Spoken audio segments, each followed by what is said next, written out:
Okay ji, sir, I have enrolled in the course today. Okay. Briefly, can you share the roadmap? Should I follow now with the road position? हाँ, actually आपको क्या करना है, so you start watching recorded, क्योंकि अब batches है ना, already हमारा जो बैच है जैम या गेट या है ना, अब कोई नया बैच नहीं आएगा। लास्ट बैच 1 जुलाई को स्टार्ट हुआ था, उसके बाद कोई बैच अब स्टार्ट नहीं होगा। ठीक है।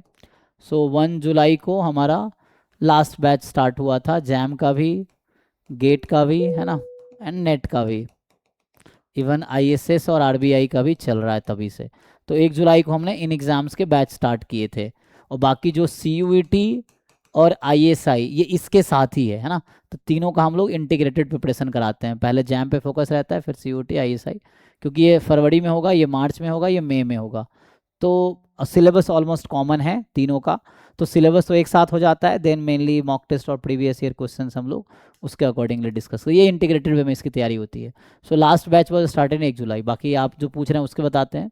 सो आपका टारगेट क्या होना चाहिए, you have to complete syllabus, previous year questions, you may practice some question है ना, and then you may solve mock test, and then remains is revision.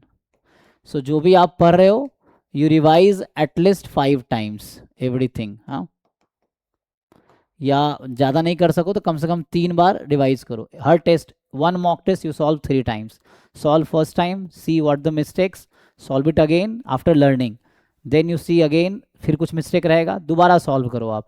So her mock test को 3 बार सॉल्व करो।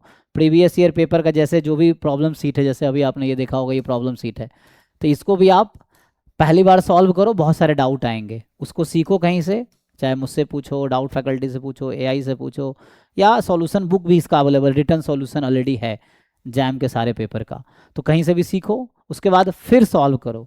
And second time you solve only those questions जो पहली बार में नहीं हुए थे, क्योंकि पहली बार जो हो गया वो सेकेंड टाइम भी हो जाएगा। तो next second time you focus on those question जो आपको पहली बार नहीं हुए, फिर कुछ क्वेश्चन फिर भी नहीं होंगे आपसे, उसके बाद फिर सॉल्व करो, फिर हेल्प लो, है ना। तो ये सॉल्व ईच प्रॉब्लम सीट, इस तरह के ड्राइव में सारा प्रॉब्लम सीट है, ड्राइव का लिंक आपके व्हाट्सएप ग्रुप के डिस्क्रिप्शन में है, उसमें जाएंगे तो बहुत सारे फोल्डर है, आप उसको एक्सप्लोर कीजिए, तो वहाँ आपको सब मिल जाएगा। ठीक है। तो इस तरह के प्रॉब्लम सीट, ड्राइव में एक फोल्डर का नाम है जैम PYQ होगा 2005 से 26, जैम एंड गेट, इस तरह का फोल्डर है। डिफरेंट फोल्डर एक्सप्लोर करो तो आपको पता चल जाएगा कि आप कहाँ पे कौन सी फाइल है, एंड देन अकॉर्डिंगली जो भी आपको यूजफुल लगे यू सॉल्व इट। तो द पर्पस इज, ठीक है ना। तो आपको ये सॉल्व सिलेबस करना है, प्रीवियस ईयर क्वेश्चन करना है, कुछ क्वेश्चन प्रैक्टिस करने हैं।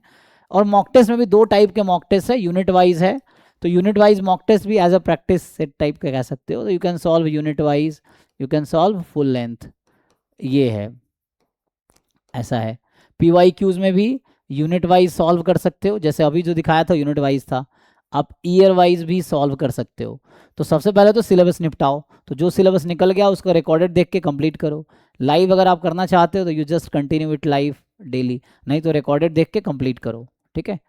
तो उससे आपका सिलेबस कंप्लीट हो जाएगा। PYQ साथ में सिलेबस के साथ ही मैं प्रीवियस ईयर क्वेश्चन कराता हूँ, जैसे बच्चे डाउट पूछ रहे हैं ना, क्योंकि ऑलरेडी मैंने डिस्कस किया हुआ है, फिर भी जो डाउट रह गया तो कभी भी आप पूछ सकते हो।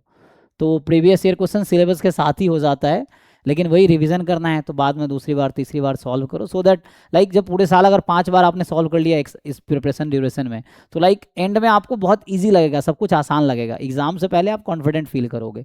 और आप पहली बार ही करोगे एग्जाम से पहले तो सब मुश्किल लगेगा, देन आप अंडर कॉन्फिडेंट, मतलब कॉन्फिडेंट नहीं रहोगे।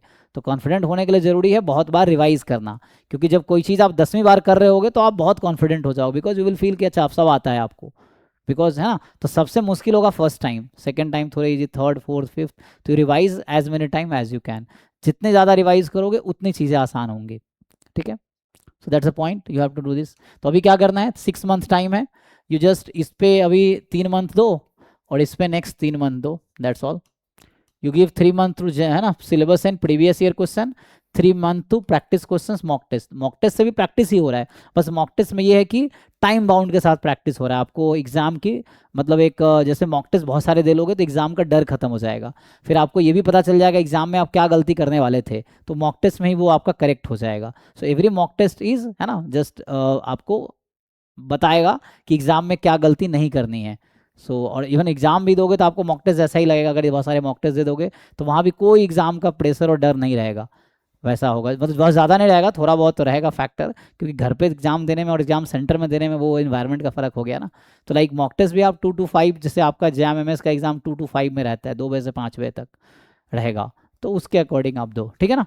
सो आपको ये करना है, तो फर्स्ट 3 मंथ आप चाहो तो इसको फोकस करो एंड निपटाओ इसको 3 महीने के अंदर। हमारा सिलेबस अगले महीने कंप्लीट हो जाएगा, ठीक है ना। अभी जैसे एकलव्य 3, 1, 2 में तो एस्टिमेशन चल रहा है, तो उसको भी होल्ड पे थोड़े दिन batch.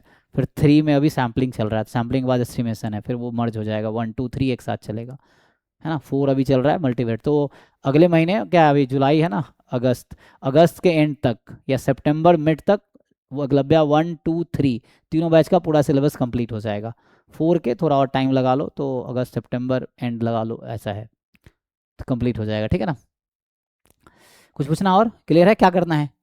So you focus on recorded lecture देख के सिलेबस निपटाओ जल्दी, 3 महीने में इस पे फोकस करो, 3 महीने इस पे फोकस करो।